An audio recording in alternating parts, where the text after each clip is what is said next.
Antes de a gente pegar de novo a Boa nossa noite, operação Rabino. da semana, Boa noite. bora nos Boa noite, concentrar um cara. pouco. Fala, ô, Natan, tudo Tudo bem? bem? Tudo bom. O Natan foi meu aluno. Olha o tempo, década de 80, rapaz. Olha! E Natan? O negócio vai longe aí. Longe. Obrigado, Pois viu? é, então. Boa noite a todos aí. Tá, seja Olha, bem-vindo, eu, Natan. eu tenho aqui, eu não conhecia esse programa do Team, né? Eu só tenho aqui o Meet e o Zoom que eu tenho. Como eu tenho dia de quinta reunião, que eu faço parte, como eu falei, da maçonaria, né? Sou presidente Isso. da loja, aí eu estou aqui me embolando, mas eu vou assistir. Eu não posso deixar de assistir a tua aula, É tá, muito Rabino? bem-vindo, Natan, com certeza. Tá Com bom. certeza. Um Como eu abraço. falei, vamos nos concentrar então na festividade que vai ser agora, no sábado à noite. Sábado à noite. Então, qual é a maior dificuldade? A maior dificuldade é, para vocês entenderem bem, a gente pode comer matzá todos os dias. Pode comer hoje, pode comer ontem. Só não pode comer matzá no dia que antecede Pêssar. Para justamente quando chegar em Pêssar, tu vais comer matzá, tu está dizendo, estou comendo matzá pela mitzvah de comer a matzá em Pêssar. Lembrando, quando eu saímos do Egito, que não deu tempo do pão fermentar. Então, o que acontece esse ano? Esse ano, a véspera de Pêssar, o dia que tu não pode comer matzá, é sábado. É sábado. Tá bom. Mas acontece que eu procurei o hametz hoje. Já guardei o meu hametz para eu queimar ele amanhã. Queimar ele amanhã. Se eu vou queimar o hametz amanhã, eu vou comer o que em Shabat. Então tem duas opções. Uma, tu guarda um pedaço de pão, pão comum mesmo, para tu comer ainda hoje, amanhã à noite. E quando chegar no sábado pela manhã, tem que fazer a tefilá bem cedo. Começar a tefilá de Shabat umas 6:30 da manhã. Para tu acabar a tefilá 9:30. Para tu ir para casa fazer o kiddush e comer o pão e acabar, terminar, acabou. Que é até o horário de 10 horas da manhã. Então, gera uma dificuldade. Além de tu estar bem cercado daquele pão, para ele não ser distribuído e espalhado pela casa de novo. Já o outro modelo, é o modelo que eu geralmente ensino e eu sigo, a gente vai queimar tudo amanhã. Daí tu vai tirar o pão de vez das nossas casas. Tira o pão. O que eu vou comer agora no sábado? Na sexta-feira à noite e no sábado pela manhã. Eu vou comer, então, a matzá que é proibida de eu comer, é aquela matzá que eu vou fazer a mitzvah com ela no sábado à noite. Que é essa mitzvah que você compra naquelas caixas. Essa é a matzá shemurá, essa é a matzá própria para esse dia. Então, se eu pegar essa matzá e transformá-la numa outra coisa, por exemplo, fritar a matzá com azeite. Então, se eu frito essa matzá com azeite, já não é mais a matzá que eu devo sair da obrigação da mitzvah de Pêssar no sábado à noite. Então, se não é a mesma matzá, então eu posso comer ela no dia que antecede. Essa matzá chama-se matzá ashirá, matzá rica, com outros ingredientes. Então, quando chegar amanhã à noite, ou seja, na chega de tarde, tu vais e frita a matzá, 2 matzot, 3 matzot, 4 matzot, quanto acho que tu vai comer na sexta-feira à noite, e mais outra quantidade no mesmo tamanho para o sábado de manhã. Estás comendo já matzá frita. De modo que quando chegar no sábado pela manhã, tu pode fazer a tefilá no mesmo horário que tu estás acostumado a fazer teu kiddush meio-dia, meio-dia e 30, comer a matzá nesse modelo. E assim tu vai comer a matzá também na mesma maneira, se tu quiser comer matzá, no sábado de tarde, na Seudah Shilishit. Então, essa matzá ashirá, essa matzá meia modificada. Tu frita ela e assim tu não está descumprindo a questão de comer pão, já queimaste o pão na sexta-feira de manhã, e não é a matzá que tu vais comer ela no sábado à noite. Então, essa é a primeira parte. Esse Shabat é chamado Shabat Gadol. É o grande sábado que antecede Pêssar. Por que chama-se Shabat Gadol? Shabat Gadol ele é chamado pela leitura que se faz da Haftará. Essa Haftará que a gente vai ler é do profeta Malachi, em português, Malaquias. O que quer dizer Malaquias? Malaquias, em hebraico, quer dizer o meu mensageiro. Meu mensageiro. É um nome próprio? Em geral, não é usado Malachi como nome próprio. É como se fosse o nome, um adjetivo de alguém. Esse aqui é meu enviado, esse aqui é o meu mensageiro. Malachi. Então, quem era esse Malachi na época do segundo templo? Então, muitos dizem que pode ter sido alguns profetas, como o profeta Hagai, que é dessa época, até o profeta Zechariah, ou então pode ser Ezra, que é dessa mesma época, Nehemiah, dessa mesma época. Mas o fato é que o livro dele é o livro da leitura que fala sobre a questão, primeiro, do Sefer Zikaron. Há um livro de lembranças que Deus vai escrever a gente. E segundo, que termina o livro dele, ele falando que Deus enviará, melhor dizendo, o profeta Elias antes da chegada do dia temível do Eterno. Verreshiv levavot albanim, velevanim lavotam. E que o profeta Elias iria fazer voltar os corações dos filhos aos pais e o coração dos pais aos filhos. Então, essa é a leitura da Haftará para esse Shabbat Gadol. Não se tem uma leitura específica desse Shabbat. A gente vai ler a Perashá sequencial. A gente leu a Perashá de Vaikra na semana passada, e a gente vai ler agora, então, a Perashá de Tzav. E quando acabar, a Haftará, é uma Haftará específica de Shabbat Gadol. Bem, quando chegar no sábado à noite, se for possível, vai na Snoga, se não tiver lockdown, essas coisas, esses problemas todos. E quando voltar da Snoga, vai fazer o Seder Pesach. Vai ter a leitura da Haggadah de Pesach. Na Haggadah de Pesach, uma das partes principais é o começo dela. Que após o Kiddush, tu tem aquela Querá. Querá é a bandeja. Nessa bandeja deve conter... bora ver os ingredientes que deve conter na bandeja. Primeiro, 3 matzot. O Cohen, Levi, Israel, do povo de Israel. Depois, deve ter a lembrança de um osso, que lembra o Corban Pesach que era feito no passado, quando se tinha o templo. Na ausência de um osso de carneiro, ou pode ser um osso de frango, ou pode ser um osso até de papelão, é um osso de lembrança. Isso aí, de fato, é só um simbolismo. Mas está num prato lá. Além disso, se tem um ovo. Esse ovo também lembra que as festividades elas acontecem continuamente no ciclo anual do nosso calendário. Aí tem 2 ervas amargas, o alface e a salsa, também chamada de aipo. Aí tem um vidrozinho com vinagre ou com água e sal, e tem a bandeja. Então, essas são os ingredientes que vão constar, sim, mais o haroset.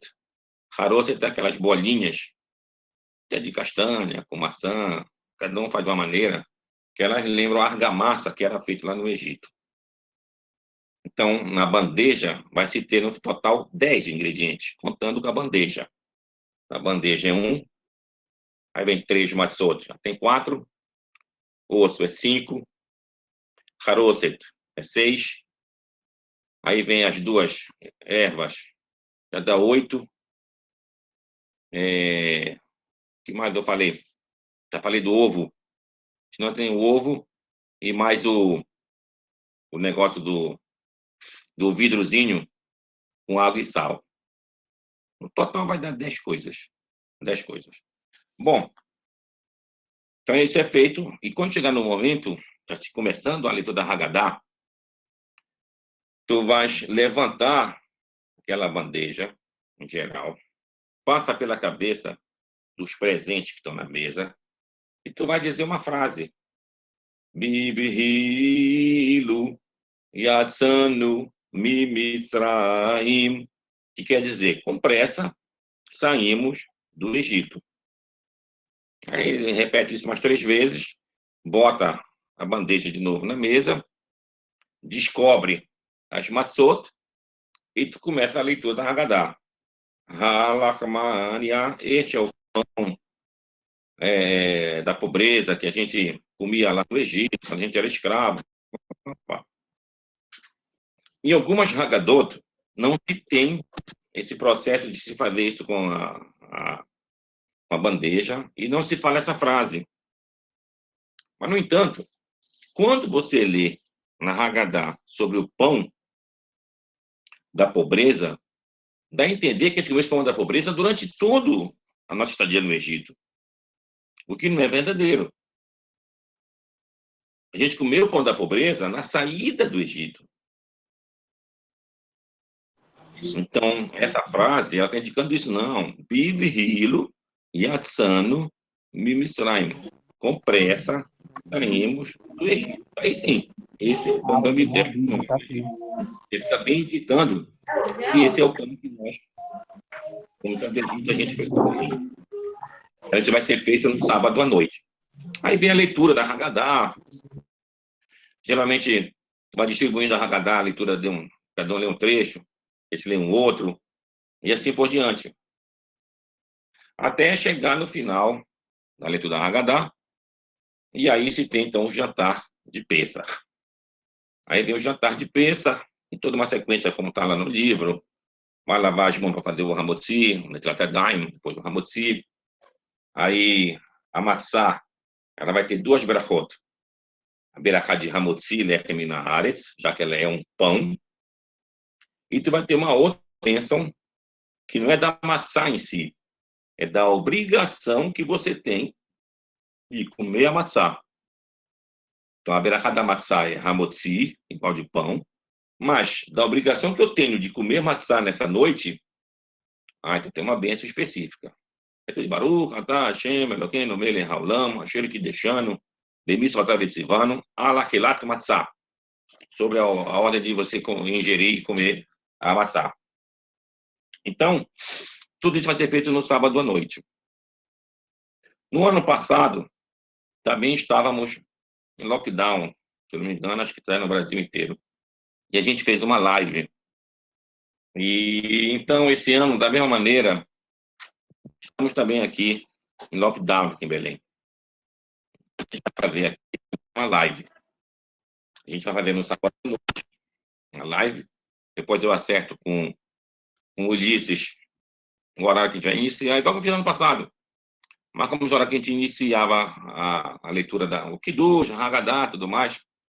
Depois a gente fazia o jantar e no final o Birkat Hamazon para encerrar.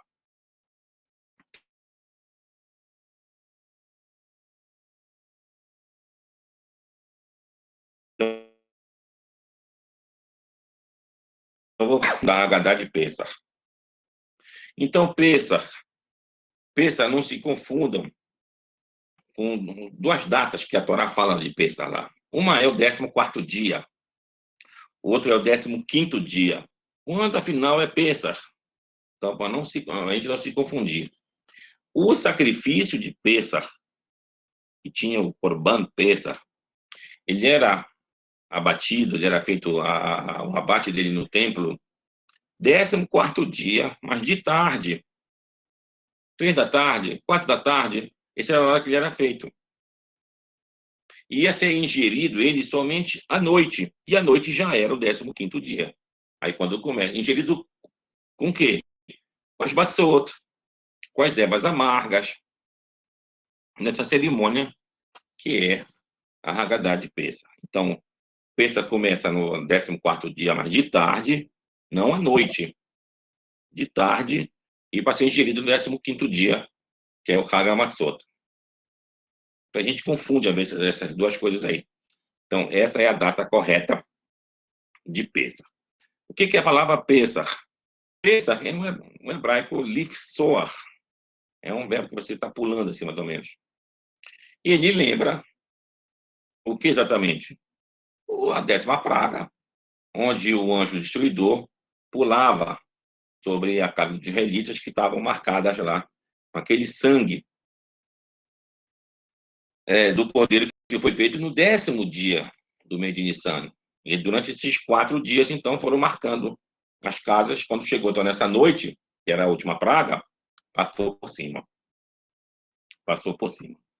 Então, pensa isso. Tanto é que uma pessoa que tem um defeito, uma pessoa aleijada, digamos, que anda pulando, chama-se em hebraico de pisear. Pisear do mesmo verbo da palavra Pesach. E a festividade chama-se Hag HaMatzot, a festa dos pães ázimos. Bom, o pão ázimo, vocês já ouviram falar, eu acredito, que tem a matzá, que você compra naquela caixa, e tem uma matzá chamada matzá shemurá. Matzá shemurá. Enquanto uma matzá comum custa, digamos, R$ 30, digamos assim, essa matzá shemurá é 80, ou 90, ou até 100, dependendo do que. E é dito para os... Estão vendo? Não, que essa matzá shemurá ela é mais cacheira, como se fosse, do que a outra. Então a pergunta, qual é o verdadeiro problema da matzá? O que tem a ver de matzá shemurá e essa matzá que a gente compra ela em máquinas? Então toda a questão é a seguinte: a matzá ela deve ser feita com o intuito de você cumprir a mitzvah em Pêssar. O que é matzá? Matzá é um pão comum que não fermentou. Não tem nada de tão especial nisso. É um pão que não fermentou. Como fermenta o pão? Tem aquele tempo que ele fica no forno lá, de 18 minutos. Se ele passa disso, o pão começa a tufar. Então tem que saber tirar antes, que o pão está afinado, tufou, é pão sem fermento. Então todo mundo fazia o pão sem fermento nas suas casas. Chegava no momento, a dona da casa, alguém ia fazer aquele pão sem fermento. Então, em geral, tu deverias fazer esse pão sem fermento uma semana antes da festividade, 2 semanas antes. Conforme for a necessidade da tua casa e a quantidade, tu vai fazer um pouquinho antes. Se ultrapassasse um mês atrás, já surgiria uma dúvida. Será que esse pão que tu está fazendo é o pão para tu comer em Pêssar? Fizeste um mês atrás. Então, é determinado, em geral, que não deve ultrapassar de um mês para trás para tu fazer a matzá para Pêssar. Tá bom. Quando chega no século XVIII, século XIX, começa o mundo da sua industrialização. E as comunidades começam a crescer e tudo mais, as famílias também. Então, o consumo da matzá começa a ficar, a demanda começa a ficar muito grande. De modo que as pessoas não queriam mais fazer nas suas casas. Queriam comprar matzá. Então, aí, as padarias judaicas, tá certo? Foram comprando maquinário para fazer uma quantidade bem maior as matzot.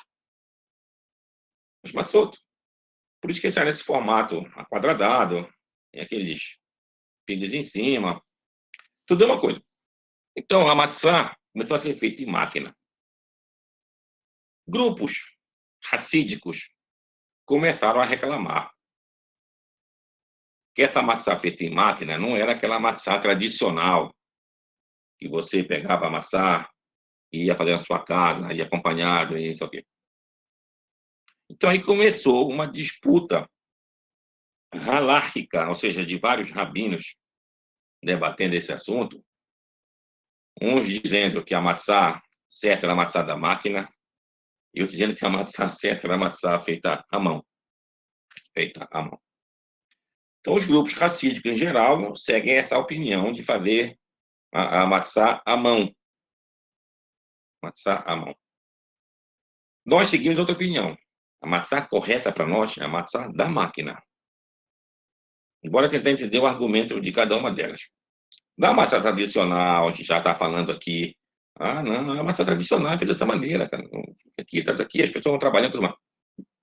Só que a demanda fica muito grande. E assim, existe um problema da quantidade ele vai fazer isso um mês antes de Pêssar, já vai estar naquele problema de ser antes de um mês. Outro problema que você vai ter com a questão de fazer manualmente. Todas as pessoas que vão participar dessa feitura da matzá, elas têm que estar com a consciência e com a concentração, com a kavaná, que estão fazendo matzá para ser ingerido em Pêssar. Ou seja, Leshem Mitzvah, fazendo a matzá pela mitzvah. Então, a questão aqui é a seguinte, é muita gente. Se alguém não teve a intenção correta, invalida aqui a matzá, já gera uma dúvida.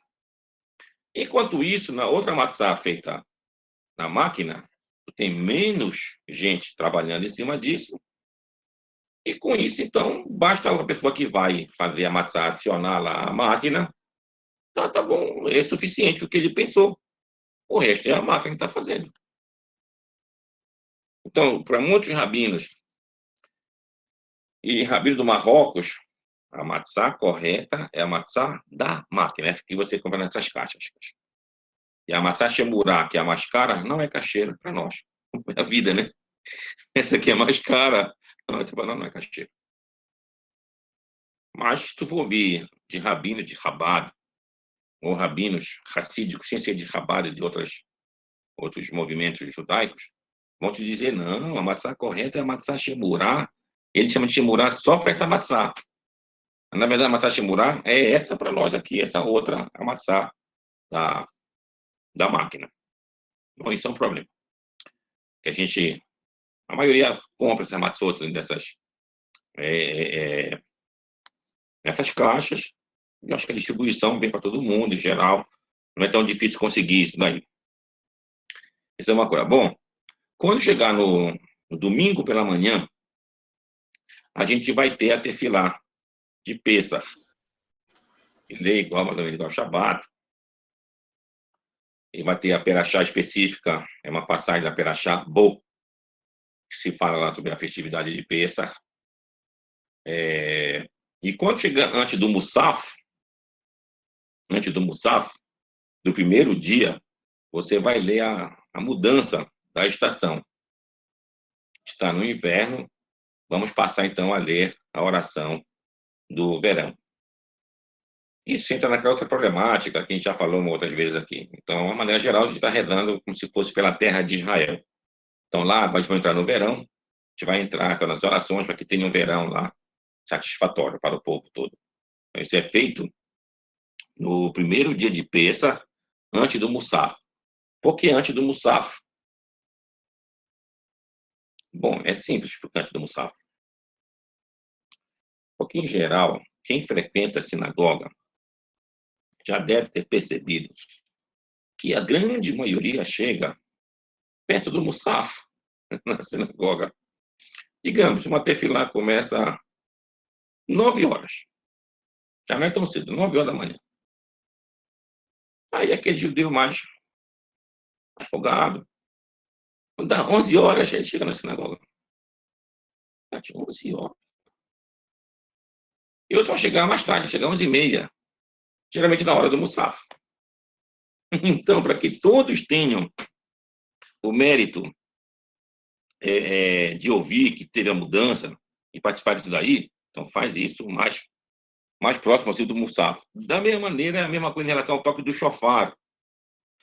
Por que o toque do shofar é feito antes do Musaf? Porque todo mundo já tinha chegado na sinagoga. Então, no primeiro dia. A gente vai mudar, então, tudo. Tu muda a primeira parte de Mashiva Ruach, Morida Geshem, para Morid Hatal, que é o começo da Midá. E lá dentro da Midá tem uma outra mudança, que é do inverno, Barich Aleno, para o verão, Barecheno. Já muda automaticamente no começo e no meio da Midá. Então, essa é a mudança que a gente vai ter aí durante Pêssar. Outra coisa em Pêssar, se começa também durante Pêssar, você não deve fazer a barba, nem cortar o cabelo. Mas depois que acaba a Pêssar, já estaremos na contagem do Homer. A partir do segundo dia de Pêssar, fazer a contagem do Homer, que era uma medida de feixes de trigo. Se levava e se fazia uma contagem de dia a dia. Quando termina a contagem do Homer, a gente vai estar já na festividade de Shavuot. Então, não tinha proibição nesse período da contagem do Homer. Qual a proibição? De um semiluto. Não tinha proibição. Mas na época do Rabi Akiva, teve uma mortandade muito grande para os seus discípulos. É dito que 24 mil discípulos dele morreram nesse período. E a mortandade foi até o 33º dia da contagem do Homer, conhecido como Lag BaOmer. Lag é Lamed Gimel, da 33. Então, muitos fazem um semiluto, que vai desde o começo de Pêssar, praticamente, até a contagem chegar em Lag BaOmer. Aí sim, ele fazer cabelo, cortar a barba, outras coisas se ele quiser. Então, muita gente vai fazer, cortar a barba, fazer cabelo já amanhã, para que não chegue até, se ele não fizer agora, vai fazer só lá depois, se fizer o terceiro dia. Tá, por que esses discípulos do Rabi Akiva morreram? Talmud fala. Mishum Amagefá. Magefá seria uma palavra tipo uma epidemia, então, como se fala, uma pandemia, uma coisa assim, generalizada. Mas outros contam uma história mais específica. Eles morreram porque todos estavam engajados na luta pela independência de Israel na época do Bar Kokhba. Então, Rabi Akiva chegou junto com o Bar Kokhba e disse: esse aqui é o nosso Messias. Esse aqui é o nosso Messias. Então, todos os discípulos do Rabi Akiva estavam justamente lá na luta, fazendo parte, e quando se perdeu, a maioria morreu, justamente. E morreram nesse período aí. Então, ficou um semiluto de lembrança pela morte dos discípulos de Rabi Akiva. A história continuou. Isso foi mais ou menos no século II, no ano 132 dessa era. Chegamos no ano 1948, ou seja, mais de 1900 anos depois. Aí teve as guerras, e teve a guerra pela independência de Israel atual. E agora o resultado foi diferente. Agora a gente conseguiu a independência pelas nossas vitórias, e assim por diante.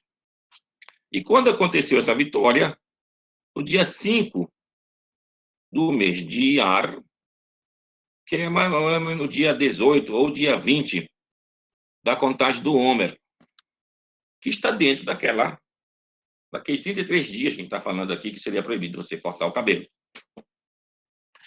Aí, muitos sábios se debateram na atualidade. Tá, agora, com Yom Ha'atzmaut, com o dia da independência de Israel, acontecendo durante esse período de Homer, posso cortar o cabelo? Posso tirar a barba? Então, muitos sábios entenderam. Não, lógico que pode. Agora é justamente o contrário do que aconteceu no passado. Então, para a chegada de Yom Ha'atzmaut, no dia anterior, tu pode te afeitar, acertando a barba, então tirando a barba, cortando o cabelo, para chegar justamente bem na festividade de Yom Ha'atzmaut. Outros que não enxergam Israel seria algo de importância e não comemoram Yom Ha'atzmaut, acho que nada mudou e que a gente deve continuar, então, deixando a barba crescer até o 33º dia. O Rambam, Rabbi Moshe ben Maimon, ele não se refere a essa proibição, digamos assim, então, a essa lembrança de luto durante o período da contagem do Homer. Então, os judeus do Iêmen, em geral, seguem as determinações do Bibi Moshe Ben Maimon, também não tem esse costume de poder tirar barba, então, cortar cabelo. Então, para ele não tem muito problema em relação a Yom Ha'atzmaut. Mas para nós que seguimos esse outro modelo, então fica aqui justamente a resposta. Agora, de fato, é uma mudança bem grande e positiva para o povo de Israel. Então, quem não fizer a barba amanhã, por exemplo, quem não pôde fazer a barba, passou, entendeu? Deve fazer a barba antes de Yom Ha'atzmaut, que é uma semana ou 2 semanas depois de Pêssar. Isso é uma coisa. Outra, quando chega Pêssar, nós vamos comemorar o primeiro dia no domingo, começa no sábado à noite, no domingo, e na diáspora vamos fazer também o segundo dia, que vem a segunda noite, no domingo à noite, e o segundo dia vai ser na segunda-feira. E depois vem os dias chamados de Chol HaMoed, que são dias comuns, não é Yom Tov, não é dia de proibição de trabalho, outras coisas mais. Não se coloca tefilim nesse período de Pêssar, durante o Pêssar inteiro. Por que não se coloca tefilim? Porque o Pêssar, por si só, já é uma conexão muito forte entre cada pessoa e Deus. Então, por isso ele não precisa botar o tefilim dele, assim como ele não bota em Shabat. E tem alguns outros judeus que botam o tefilim no Chol HaMoed, mas não é o nosso caso. A gente segue aqui, que fala o Shulchan Aruch, que você não bota tefilim durante o Chol HaMoed em Pêssar. Bem, a outra coisa importante para Pêssar, eu já falei para vocês, vou repetir de novo. Quais são os 5 cereais que são proibidos fermentados em Pêssar? Trigo, cevada, aveia, centeio e espelta. Então, esses 5 cereais fermentados, eles são proibidos em Pêssar. Outros fermentados, uva fermentada, um outro produto que fermentou, isso não é proibido em Pêssar. Isso não é proibido em Pêssar. Proibido em Pêssar só os 5 cereais. Agora, alguns judeus ashkenazim não comem arroz. E alguns sefaradim também. Mas não porque é proibido o arroz. Porque numa certa época o arroz, quando era vendido, vinha junto na mesma embalagem de trigo. Então tinha-se o problema de você, ao botar o arroz na panela, estava botando junto com o trigo. Se botar aquela água, vai fermentar, está fermentando um trigo. Mas o arroz em si não é proibido. Hoje em dia, como o arroz é feito separadamente, pode comer o arroz sem nenhum problema. Ashkenazim, além de não comer arroz, ainda incluíram os kitniot, que eles chamam. Kitniot são outros grãos. Não come feijão, não come grão de bico, não come nada praticamente nesse dia de Pêssar. Também não é o nosso caso. O nosso caso é só os 5 cereais. Então você vê um produto, é cachê lepessa, não é cachê lepessa, como é que eu vou saber? Pega os ingredientes, dá uma lida. Se não tiver os 5 cereais, tá bom, não tem nenhum problema para Pêssar. Logicamente que tem coisas que não dá para saber diretamente o que é. Por exemplo, bebidas. O uísque tem malte. Viu o que é malte? Malte é grão de cevada. É proibido em Pêssar. Mas aquela Pirassununga 51, que tem aquele símbolo BDK, aquela não é proibida em Pêssar. Tem só uma questão que se deve... Aqui são mais rígidos. Aquela embalagem de 600... Ela é mais cachê do que aquela embalagem maior de 960 ml. Mas, em geral, essas bebidas que não contêm os 5 cereais não seriam proibidas em Pêssar. Então, Pêssar é uma festividade muito alegre. Ela é uma mudança do que está acostumado a comer aquele pão fermentado todos os dias, aquele pão amassado, amassar. E tu muda, geralmente, nas casas, você muda toda a tua louça. Se tu puder mudar a tua louça, tu deve passar ela no fogo, você esquentar ela numa água quente, para fazer uma cacheirização dela para Pêssar. Assim tu faz também nos teus talheres. Quando chegar amanhã, na sexta-feira, tu faz todo esse trabalho. Se não puder ter uma louça diferente, vai cacheirizar ela para peça, bota ela numa panela cheia de água, esquenta bem a água e bota teus talheres lá. Depois tu joga aquela água fora e teus talheres estão aptos para serem ingeridos em peça. Copo de vidro. Copo de vidro, basta você lavar, não tem problema nenhum. Se você tiver aqueles pratos de vidro, como era o nome daquele prato? Aquele prato era Vision, parece. Se alguém lembra, acho que era de vidro, assim como tinha panela de vidro também. Basta você lavar, se for esse tipo. Se for outros, se outro metal, aí você deve passar na água quente. Está cacheirizando isso para peça. Tem quem diga também que o Pirex, basta você lavar ele também. Mas, de maneira, usa água quente e está cacheirizando o teu material. Micro-ondas, quem tem micro-ondas? Quem tem micro-ondas, ele deve tentar lavar o que ele puder lavar. Depois ele deixa algo com uma panela, outra coisa com água, vai ficar esquentando lá dentro do micro-ondas. Uma maneira de aquilo ficar espalhando para o micro-ondas. Isso é uma limpeza do micro-ondas. Então, alguns não querem usar o micro-ondas de limpeza, os que querem usar, usam dessa maneira que eu estou dizendo aqui para vocês. Então, o único problema para a peça, talvez, seja a frigideira. Porque a frigideira, ela é feita no fogo direto. E você usa muitas vezes para esquentar pão, outras coisas mais. Então, ela não tem muito como você cacheirizar. Para você cacheirizar uma frigideira, tem que flambar ela, aquele fogo. Isso não é tão fácil. Então, o que você deve fazer para peça, usa uma outra frigideira, compra uma nova frigideira para usar ela em peça. Uma frigideira de peça, essa daqui. E assim aquela outra tu guarda.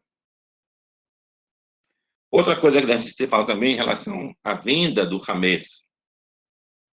Então, isso é um processo que os sábios viram, uma solução para aquele que não tem como se desvencilhar do seu hametz em peça. Por exemplo, como eu falei, alguém tem uma coleção de uísque. Como é que ele vai se livrar disso em peça? Ele vai dar os uísque dele de 50 anos, 40 anos. Ele não vai dar. Ele vai descumprir a lei e não vai dar. Ele vai guardar isso com ele. Então, para quem não tenha tanto remorso isso daí, faz aquela venda. É uma venda que parece fictícia, mas ela é feita do seguinte modelo. Você tem sua coleção, estabelece vale R$ 1.000. Vende para alguém que não é judeu, alguém que não está guardando mandamento algum.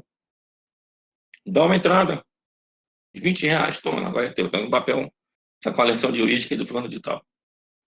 Quando acabar a peça, olha, aí tu vai lá e desfaz. Toma teus R$ 20 de volta e agora o que estava vendido para ti volta a ser meu de novo.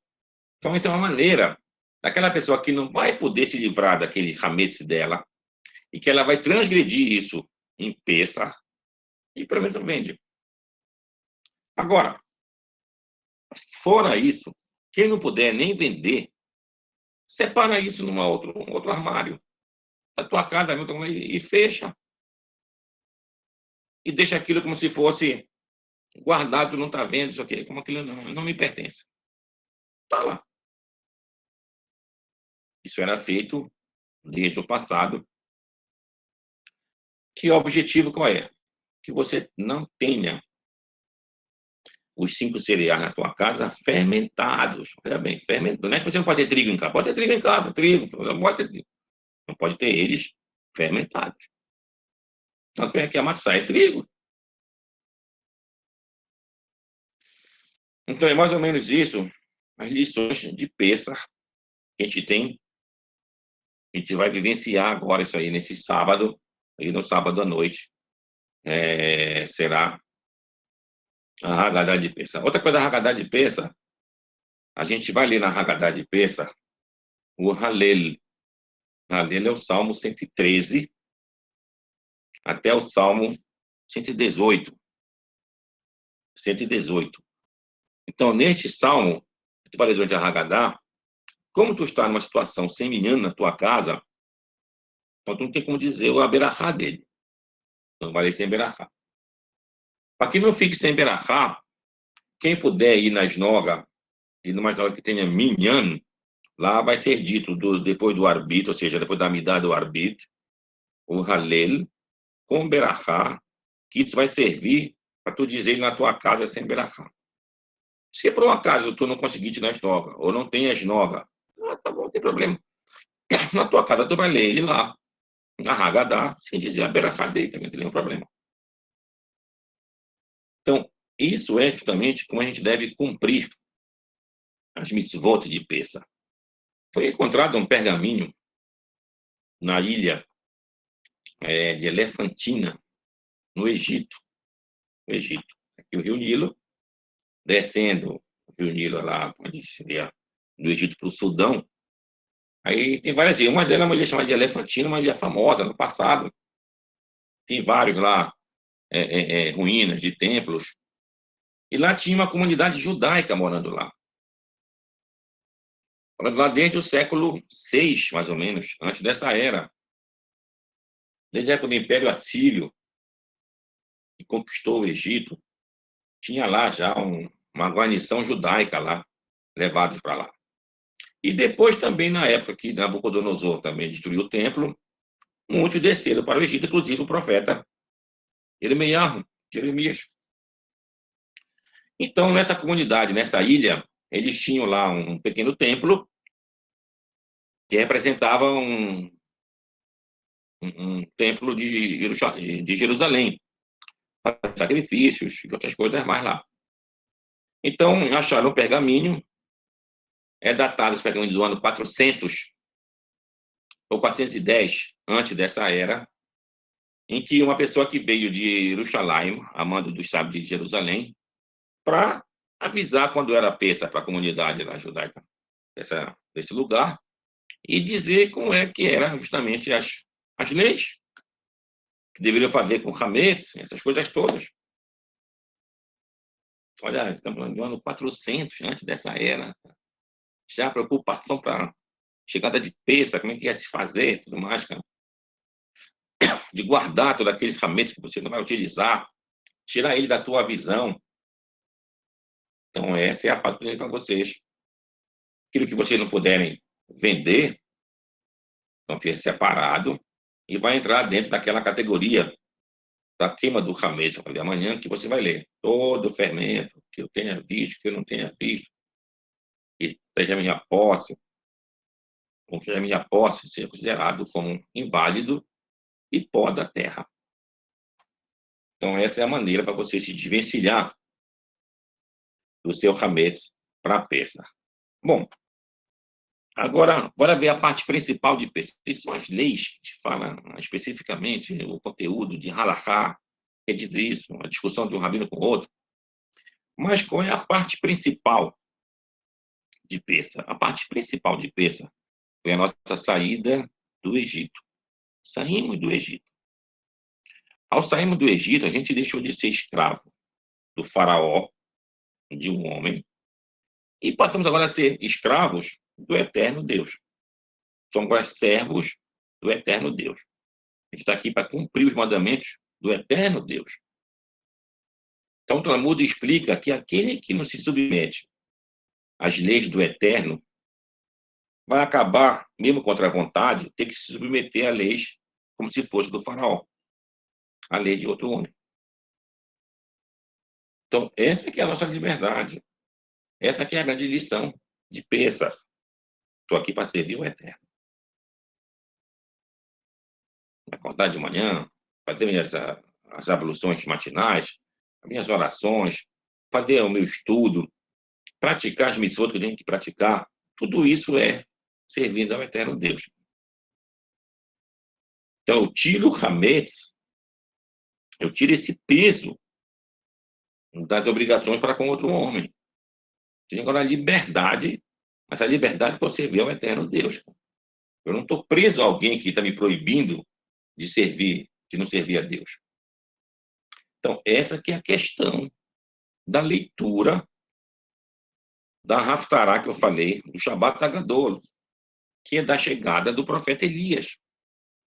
Então, qual é o grande anseio pela chegada do Messias? O que é esse grande anseio? Por que eu espero a chegada do Messias, cara?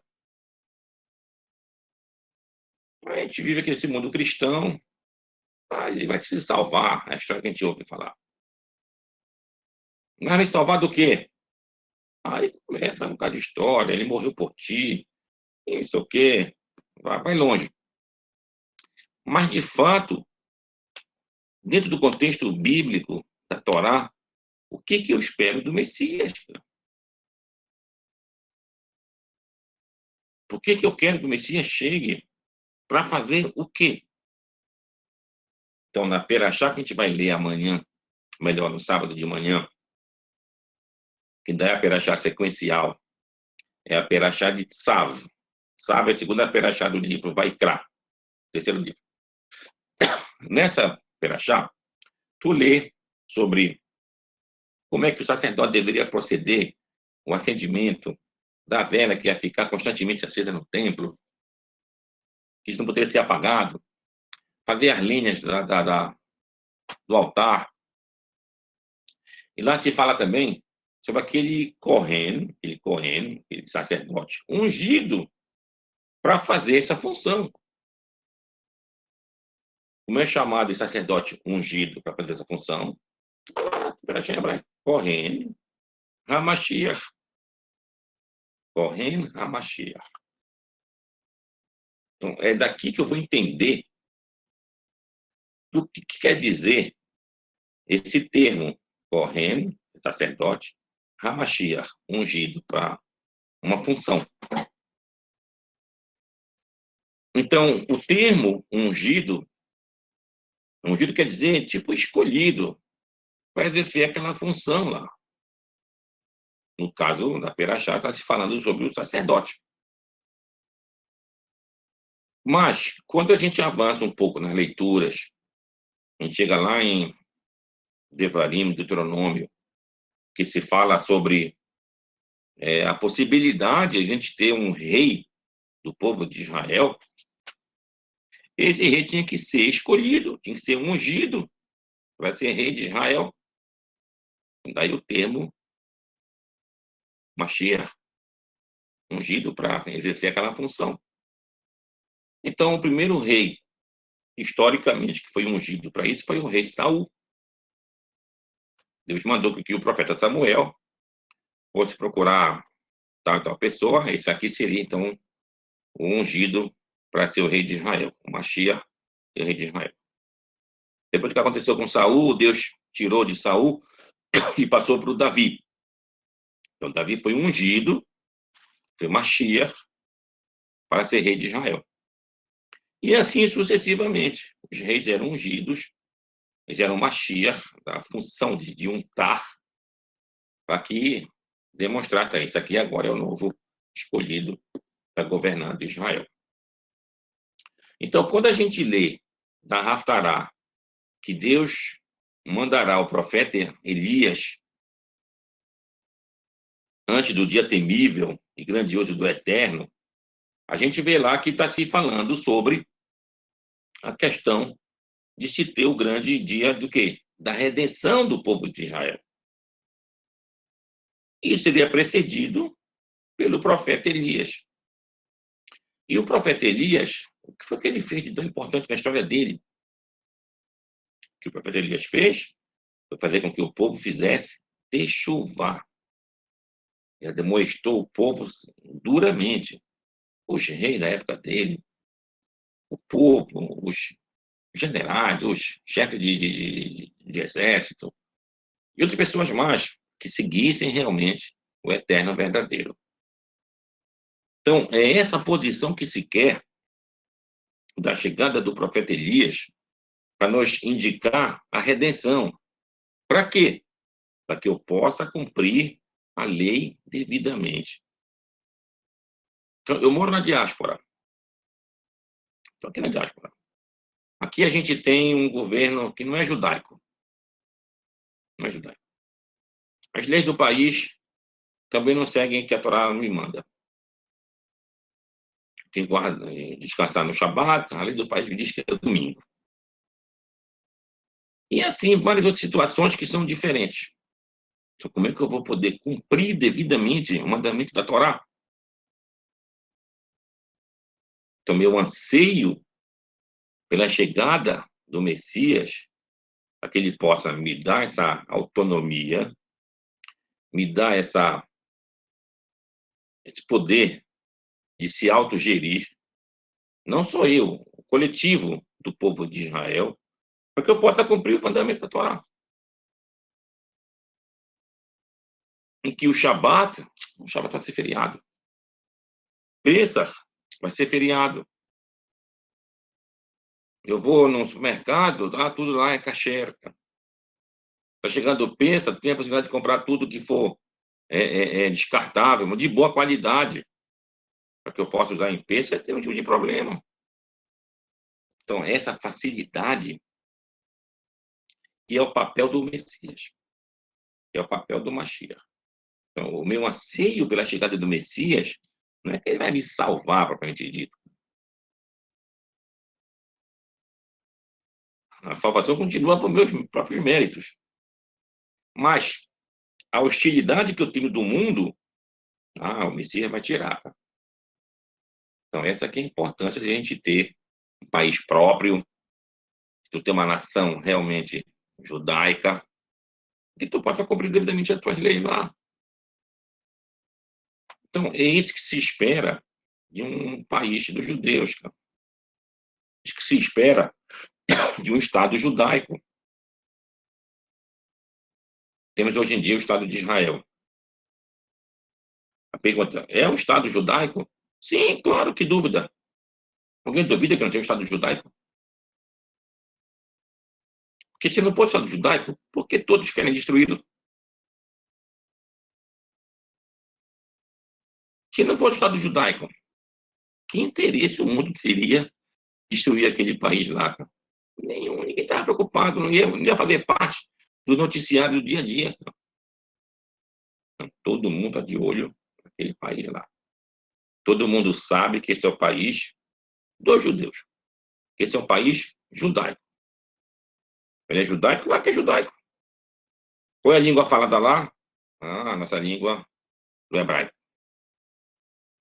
Quais são os feriados comemorados lá coletivamente? Feriados que a Torá determina.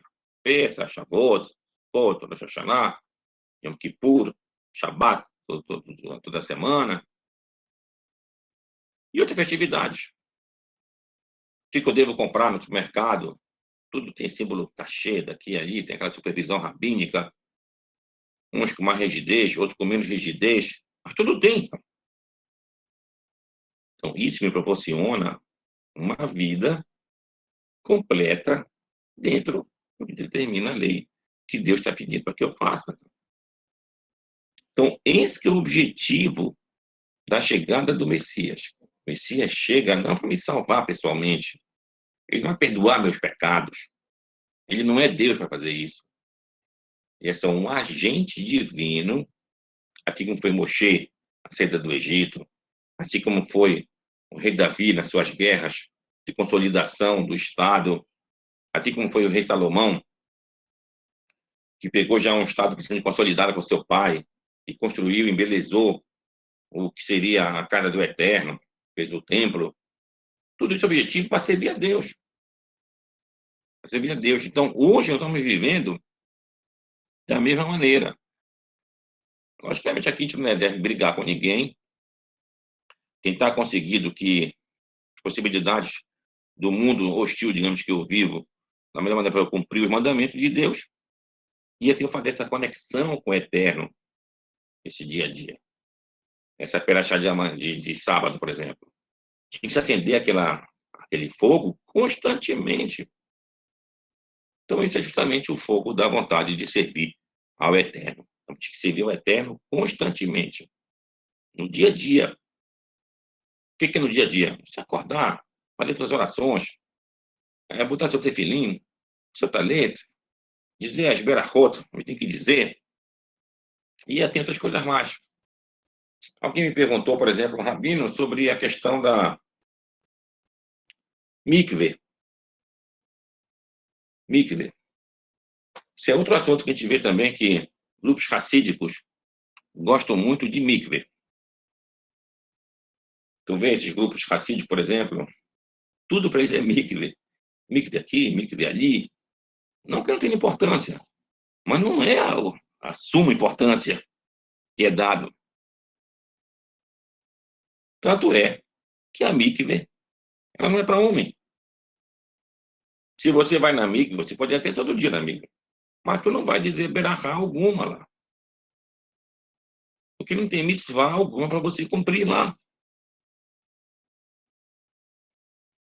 Mitzvah é da mulher quando passa aquele período de menstruação, ela para de sangrar, ela conta 7 dias, no 7º dia ela vai mergulhar numa mikve, ou numa água corrente, pode ser um outro tipo de água, e assim ela vai ficar mais, não é bem pura, ela vai ficar mais, como posso dizer, mais possível, mais fértil, dizendo, mais fértil, para que ela possa ter relação com o marido dela, e aí gerar um filho. Então essa aqui é a função. Hoje em dia a gente sabe, por estudos de biologia, que depois da menstruação, no 14º dia, a mulher vai ovular, e aí vai ter a possibilidade de fertilizar muito mais rápido. Então a gente vai perceber que pela Torá, tem 7 dias depois. Por que 7 dias depois? Está mais próximo da chegada da ovulação dela. E tu entende por que nascem mais mulheres do que homens. Porque geralmente, se a pessoa faz aquela relação nesse 7º dia depois da menstruação, já fica mais próximo do 14º dia, esses espermatozoides que ficarem dentro da mulher, que vão resistir mais, são femininos. E aqueles mais ágeis, mas que não terão tanta resistência pela acidez feminina, são masculinos. Então, quanto mais próximo se tiver a relação no dia da sua ovulação, maior possibilidade vai ter de nascer homens. Então, existe todo um equilíbrio em cima disso daí. Tudo isso, Torná já falava há muitos anos atrás. Bom, então, vou deixar até aqui as palavras e fica aberta às perguntas dos nossos amigos. Rabino, boa noite. Boa noite. Rabino Ulisses, o senhor falou aí sobre essa questão do Mashiach, e quando a gente, pelo menos eu, assim, quando eu vejo essas questões referentes a Mashiach, me vem assim muitas coisas à minha cabeça. Eu tenho a seguinte dúvida, Rabino. Quando a literatura judaica se refere aos dias do Mashiach e ao mundo vindouro, os dias do Mashiach são antes do mundo vindouro, ou o mundo vindouro é uma época antes dos dias do Mashiach? E eu também tenho a seguinte dúvida. A gente sabe que o Maimônides ele tem uma particularidade dele quando se refere, por exemplo, ao mundo vindouro, né? Que ele falou algumas coisas a respeito do que ele imagina ser o mundo vindouro. Mas o mundo vindouro, ele será um mundo físico ainda, com todos esses nossos problemas aqui, velhice, cansaço, essa nossa fadiga do dia a dia, ou o mundo vindouro será não que, assim, querendo trazer para aquele lado mágico das outras religiões, mas o que teria, assim, a mais nesse período? Muito bem. É uma pergunta realmente até que se procura bastante profundidade para a gente entender que a gente deve entender desse assunto religioso judaico. Bom, os termos são os seguintes. Na Torá se usa a palavra Aharit Hayamim, quer dizer algo como os últimos dias. Aharit Hayamim. Então, a pergunta é, a Fritaria os últimos dias se refere à época do Messias ou se refere a uma época posterior? Bom, o fato é que o Talmud debate isso, vai ter opiniões de sábios dizendo uma coisa, que seria a época já do Messias, seria os últimos dias. Outro diz, não, os últimos dias é uma coisa que vem depois da época do Messias. E que o Rambam, Rabi Moshe Ben Maimonides traz, ele praticamente fecha com essa outra visão, que os últimos dias se refere justamente ao mundo vindouro, ao Lamabá. Então ele está dizendo para nós, o Mashiach chega, o Mashiach faz parte desse nosso mundo aqui. Isso quer dizer que não tem muito a ver com o Olam Abá. Então, o Mashiach faz parte desse Olam Hazé, desse mundo aqui. Então, o Rambam separa isso em algumas etapas. As etapas são as seguintes.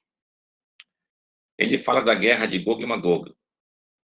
E no livro dele, lá nos comentários dele, né, Sefer Melarquim, lá, ali, a Lei dos Reis, não é Sefer Melarquim, é o livro que fala sobre os reis, ou seja, a Lei dos Reis. Aí lá ele comenta que o Gog e Magog pode ser antes da chegada do Messias, ou então pode ser logo depois da chegada do Messias. Mas, no entanto, ele separa duas coisas. Uma coisa é Gog e Magog, e depois tu tem a chegada do Messias. A chegada do Messias é que se entende por dias do Messias. Dias do Messias. Aí, depois do dia do Messias, a gente vai ter o Tehiat HaMetim, a ressurreição dos mortos. A ressurreição dos mortos. Depois da ressurreição dos mortos, é que a gente vai ter o Olam Abá, o mundo vindouro. Então, como se dá essa escatologia judaica? Bem, então vamos tentar entender por partes. Vamos tomar por base. Primeiro nós temos a chegada do Messias. Melhor, a gente tem a guerra de Gog e Magog. É uma guerra a nível mundial, oportunidade daqui, oportunidade dali, e principalmente um interesse muito grande do povo de Israel nessa guerra. Com muitas perdas para o povo de Israel. Mas depois dessa guerra, tem a chegada do Messias. Ou seja, a gente vai entrar na era do Messias. Quando ele chega, se inaugura a era messiânica. E vai estar o povo de Israel sob a tutela, o governo de um Messias, de uma pessoa ungida para governar o povo de Israel. Essa era messiânica. Quando era messiânica, a gente vai ter, então, Tehiat HaMetim. Tehiat HaMetim é a ressurreição dos mortos. Para que, a partir dela, a gente chegue no Olam Abá. Olam Abá. Então, aqui, os sábios divergem um pouco do que seria isso. Uma, Tehiat HaMetim, a ressurreição dos mortos. A ressurreição dos mortos é visto por muitos sábios como que os mortos, de fato, vão ressuscitar. Estão mortos, né, embaixo da sepultura, e vai chegar um momento que essas sepulturas vão se abrir, esses mortos vão lá, vão reviver novamente. E quem iria reviver novamente? Os justos, os sadiquim. Sadiquim de gerações anteriores. E por que eles ressuscitariam? Ressuscitariam para ajudar essas últimas gerações a aumentar os seus méritos, para que eles possam atingir o quê? O mérito de entrar no Olam Abá, no mundo vindouro. Se não me engano, essa é a expressão do Rambam, Rabi Moshe Ben Maimon. Já o Ramban, Rabi Moshe Ben Nachman, que era discípulo do Moshe Ben Maimon, ele discorda um pouco do mestre dele. Ele disse, não, cara, a ressurreição dos mortos, isso vai se dar já no Olam Abá. Ele já considera que isso não faz parte desse mundo aqui. Faz parte do mundo vindouro. O mundo vindouro é um mundo um pouco diferente do nosso. Em que aspecto? Para quem a gente é muito preso na matéria, a gente é muito preso na limitação, no mundo da finitude, tudo que é definido, nosso mundo aqui. Quando chegar no Olam Abá, a gente vai sair dessa esfera do mundo limitado para o mundo ilimitado, do mundo finito para o mundo infinito. Então, aí começa a complicar as coisas, a gente tem um certo entendimento. Isso chama-se Olam Abá, o mundo vindouro. Agora, sobre a ressurreição dos mortos, segundo o Rambam, falamos o que seria justamente, segundo o outro, não, isso vai acontecer lá no Olam Abá. No Olam Abá, no mundo vindouro, é que vai ter a ressurreição dos mortos. Ou seja, ele não considera, então, a ressurreição dos mortos como fosse uma coisa física desse mundo aqui. Você considera que faz parte do mundo de lá, do mundo vindouro. Ele não está mais numa esfera física. Já o Rambam, não, acho que vai acontecer ainda aqui no mundo físico, e é justamente uma preparação das últimas gerações para aumentar seus méritos e alcançar o mundo vindouro. Outras opiniões, até do Talmud também, consideram a questão do ressurreição dos mortos como uma metáfora. A ressurreição dos mortos é uma metáfora. Que metáfora? Ele é trazido um exemplo que o profeta Ezequiel visionou lá no capítulo 37, dos ossos secos. Nessa visualização do profeta, se dá então a ressurreição dos mortos, que esses ossos secos iriam ressuscitar. E no final ele diz: ressuscitariam para quê? Para voltar para a terra de Israel. Então, segundo a opinião do Rabi Yehuda Hanassi, dentro do Talmud de Mará, lá, tá vendo? Então é tudo uma metáfora de que aqueles que estão fora da terra de Israel estão vivendo como pessoas, entre aspas, mortas. Só quando elas retornam para a terra de Israel, elas são consideradas como pessoas vivas. Aí tu vai entender justamente o que é dito em várias passagens da Torá, de terra dos vivos, Eretz Rahaim.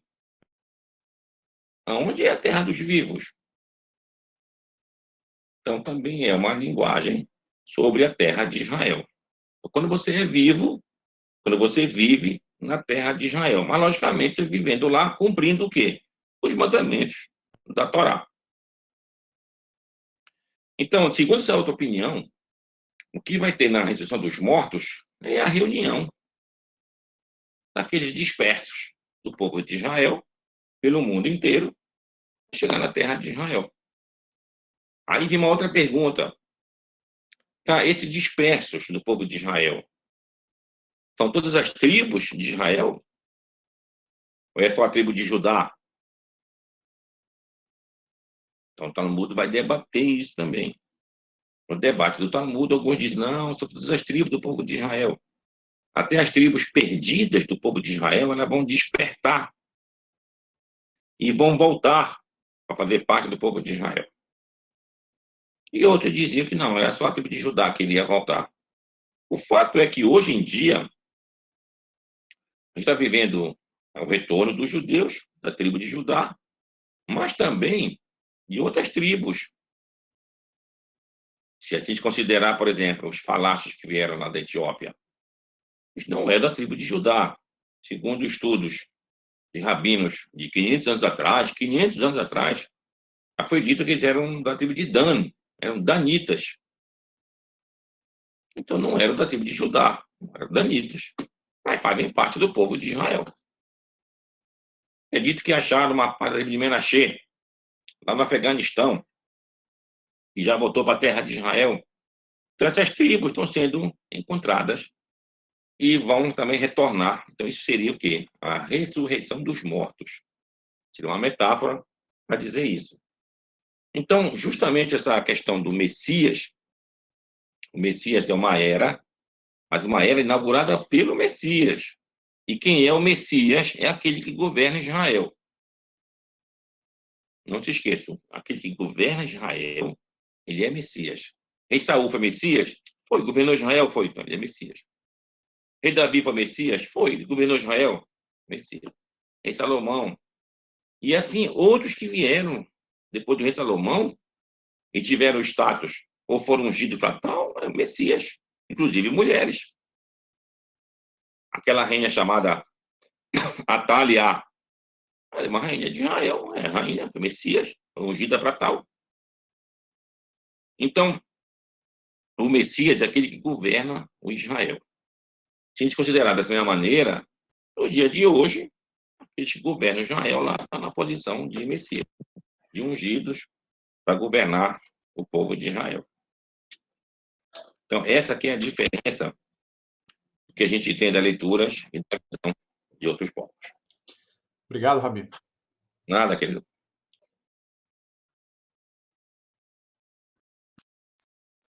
E, Rabino, Olá, meu amigo.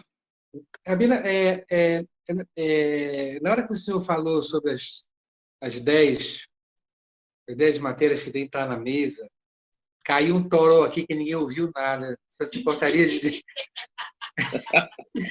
Porque ninguém não deu para ouvir nada. Nada. Então, bora repetir. 3 matzot. 3 matzot vai ter 2 ervas amargas, alface e aipo, ou a Pode ser salsa. cebolinha, Rabino? Pode ser cebolinha? Pode? Se não encontrar, pode ser cebolinha. Pode ser um rabanete também, se não for encontrado isso daí. Então, temos 5. Aí temos o osso, o ovo, tem 7. Aí tem o haroset, que é aquelas bolinhas que lembram a argamassa. Aí tu Sim. vai ter aquela vasilha com água e sal, É que tem lágrima, 9. né? É. E a bandeja em si, a queará em si, faz o 10º. Então, são os 10 que compreendem a queará, a bandeja. E o gancho do Ulisses aí, Rabino, aquela questão de 1948, na sua opinião, ela tem a ver com aquela questão de uma iniciação de era messiânica, do Estado de Israel fundado? O que o senhor acha Olha, disso aí? eu vou dar minha opinião para vocês, o que eu vejo isso daí. Eu sei que tem uma outra opinião que diz que não aconteceu nada, que não chegou à era messiânica, que esse Estado é um Estado laico, que esse Estado foi um Estado que foi decidido por não-judeus na ONU, essas coisas assim. Mas bora ver agora diferente o ângulo. Já teve alguma vez na história do povo de Israel que surgisse um Estado judaico, que surgisse um reino dos judeus sem a vontade de Deus? Bota tomar por base, o ângulo agora é diferente. Então, nunca teve. Então, desde a época de Moshe, foi Deus que mandou. Na época do rei Davi, foi Deus que mandou. Aí, depois que voltamos com Ciro da Babilônia, foi Deus que mandou. Está lá no profeta, lá no Hagai, Zechariah, e até no Isaías. Então, foi Deus que mandou. Quando chegou a época lá dos Macabeus, foi Deus que mandou. Por que agora não seria Deus que teria mandado? Por que agora? Você não, agora Deus não mandou. Não faz muito sentido. Não faz muito sentido. Então, já estamos partindo para um outro conceito. Deus que mandou. Então se Deus que mandou, já não pode estar falando mais que é um Estado formado por não-judeus, cara. Já não pode dizer que não-judeus que decidiram a formação do Estado de Israel. Cara. Essa formação veio do próprio Deus. E se ela veio do próprio Deus, eu devo me alegrar ou eu devo ficar triste? Não, eu devo me alegrar, é lógico, lógico. Que dia que eu devo me alegrar? No dia que começa essa independência. Então, o dia lá que o Ben Gurion, lá, não importa o que ele era, se ele era religioso, se não era religioso, mas no dia lá que ele deu aquela declaração da independência, é esse dia que deve começar, lógico. Então, Yom Ha'atzmaut, o dia da independência, é um dia que requer bastante alegria, e o que eu estou enxergando, e devo enxergar a mão de Deus atuando em prol do nosso povo. Então, essa é a vida.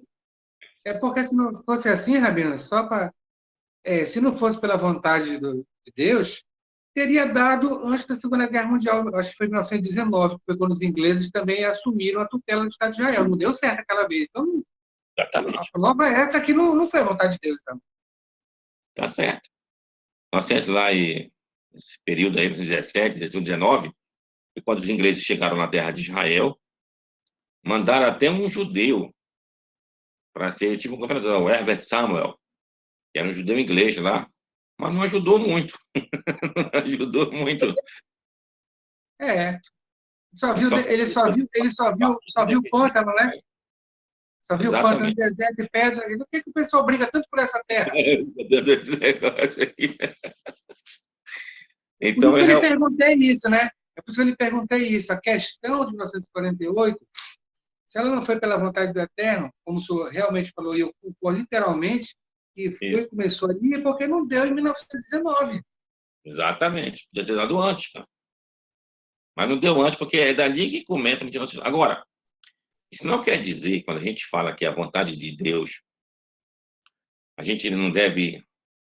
Muita gente pensa, se é a vontade de Deus, então esse Estado que existe assim é errado, é vontade de Deus. Não, não confunde duas coisas. Uma coisa é ele ter te dado o Estado.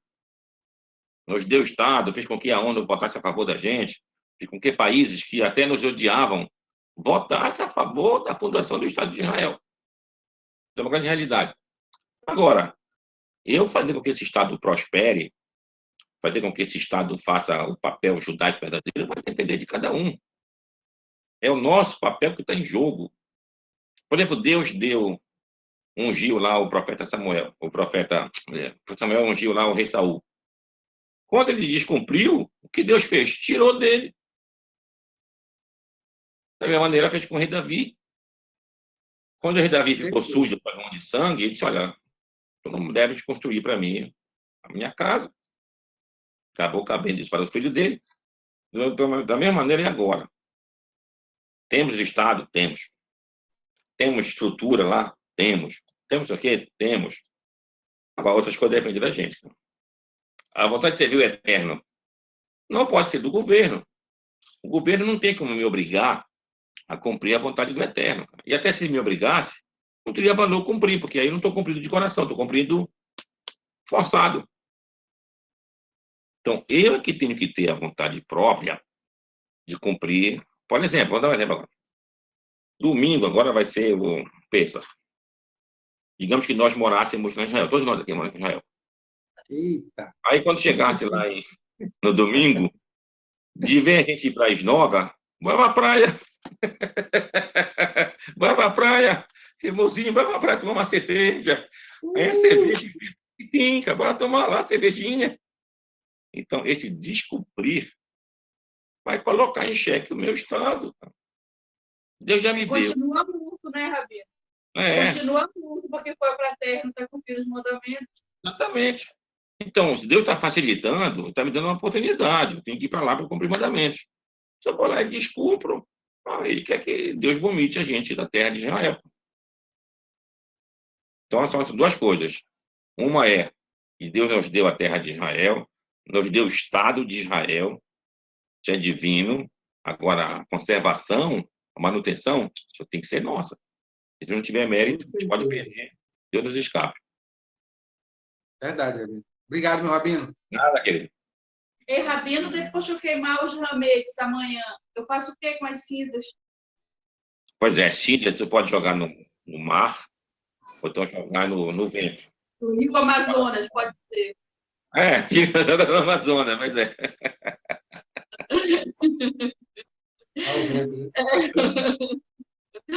Tá bom, Rabino. Eu estava com dúvida em relação às cinzas e o pão para amanhã fazer o Shabbat, né?